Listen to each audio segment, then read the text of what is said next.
দেশে এই যে সহিংসতার নৈরাজ্য চলছে এটি ক্রমশ যদি বন্ধ না করেন এই প্রশাসনের প্রতি কঠোর প্রতিবাদ নেমে আসবে। নির্বাচন পরবর্তী বেশ কিছু বিষয় নিয়ে কথা বলবো। প্রথমত আমরা দেখতে পেলাম নির্বাচন পরবর্তীতে বিরোধী দলগুলোর উপরে আক্রমণ, সাধারণ জনগণের উপরে বিভিন্ন ধরনের হামলা, এই জিনিসগুলো ক্রমাগত চলে আসছে।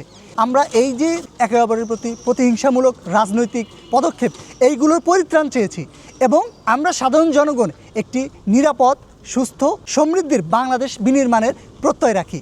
সেই জায়গা থেকে যদি আমরা বলি, দেশের নির্বাচন পরবর্তীতে হামলা, ধর্ষণ, চাঁদাবাজি এইগুলো পুনরায় পুনরুজ্জীবিত হচ্ছে।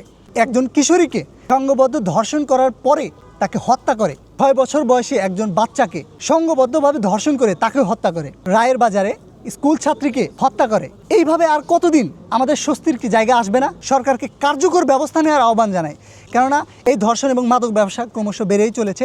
আমরা দেখতে পেলাম যে মাদক ব্যবসায়ীদেরকে পুলিশে ধরিয়ে দিতে একজন যুবক সহযোগিতা করে, সেই যুবককে পর্যন্ত হত্যা করেছে।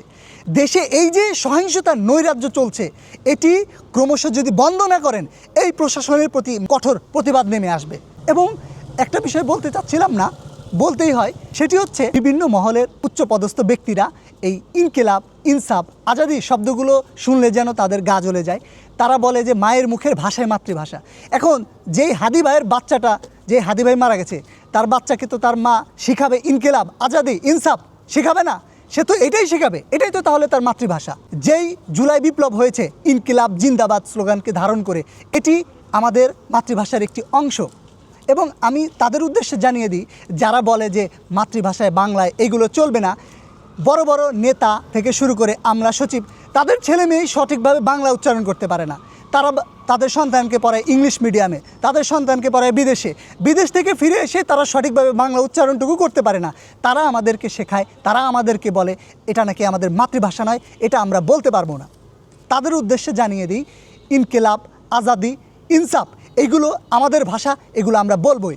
আরও জানিয়ে দিই, বাংলায় হচ্ছে মিশ্র ভাষা, বাংলায় 30 থেকে 40% বিদেশি ভাষা, যার মধ্যে আমরা দেখতে পাই মূলত এইগুলো রাজনৈতিক প্রতিপক্ষতা, প্রতিহিংসার থেকে এইগুলো উঠে এসেছে। আমরা আরও জানিয়ে দিচ্ছি, বাংলায় কিন্তু 1 থেকে 2% পাকিস্তানি ভাষা রয়েছে, হিন্দি ভাষা রয়েছে 1 থেকে 2%। তাহলে যারা এই যে রাজনৈতিক প্রতিহিংসার জন্য বাংলা ভাষাকে ব্যবহার করেন ঢাল হিসেবে, তাদেরকে বলবো কালকে থেকে আপনি এই হিন্দি ভাষা ব্যবহার বর্জন করেন, আপনারা এই পাকিস্তানি ভাষা বর্জন করেন। তা তো পারবেন না, কেননা বাংলা ভাষায় হচ্ছে যেটি বললাম বিদেশি ভাষার সংমিশ্রণ। তাই ভাষার প্রতি আমাদের সম্মান রয়েছে, আমাদের আত্মত্যাগের কাহিনী, আমাদের ঐতিহ্য, গর্ব, এটি আমরা ধারণ করি।